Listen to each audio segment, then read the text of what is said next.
Comment faire une première couche parfaite? Je t'explique ça.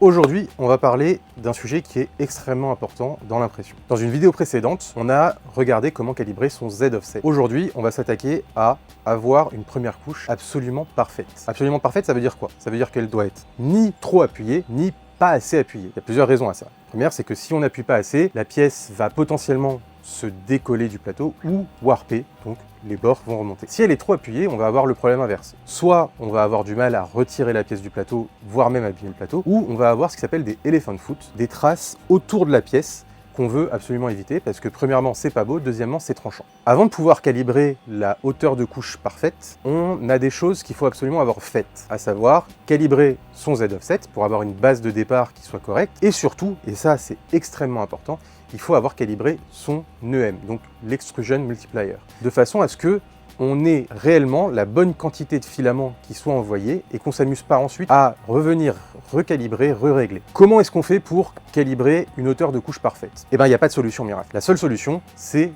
de faire des tests. Pour ça, on va imprimer une pièce et on va regarder simplement la première couche, comment est-ce qu'elle se comporte, comment elle est rendue sur la pièce qu'on aura imprimée, et on va pouvoir ensuite venir calibrer par micro-step, donc des tout petits pas, plus ou moins la hauteur du nozzle.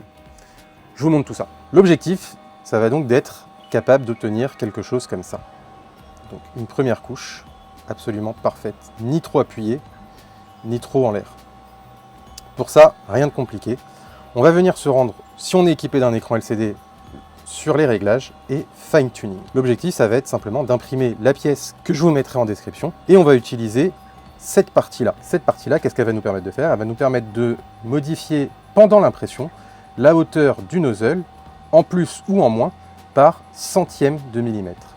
Et à partir de là, on va pouvoir faire plus ou moins de façon à ce qu'on ait exactement la couche qu'on veut obtenir. Si votre imprimante n'est pas équipée d'un écran LCD, encore une fois, c'est pas un problème. On va pouvoir faire exactement la même chose depuis un ordinateur, depuis un téléphone ou une tablette. La réalité, c'est que je vais vous montrer comment est-ce qu'on le fait depuis un ordinateur. Il est quand même préférable d'avoir un téléphone pour pouvoir le faire, de façon à ce qu'on puisse avoir les yeux rivés sur l'imprimante, de façon à faire les réglages au fur et à mesure. Sur l'interface, on va avoir exactement la même chose. Alors, ça s'appelle le Z offset, puisque de toutes les façons, ça revient à calibrer exactement le micromètre pour le Z offset. Donc ici, on va avoir la même chose et on va pouvoir venir monter ou descendre le nozzle exactement de la même façon.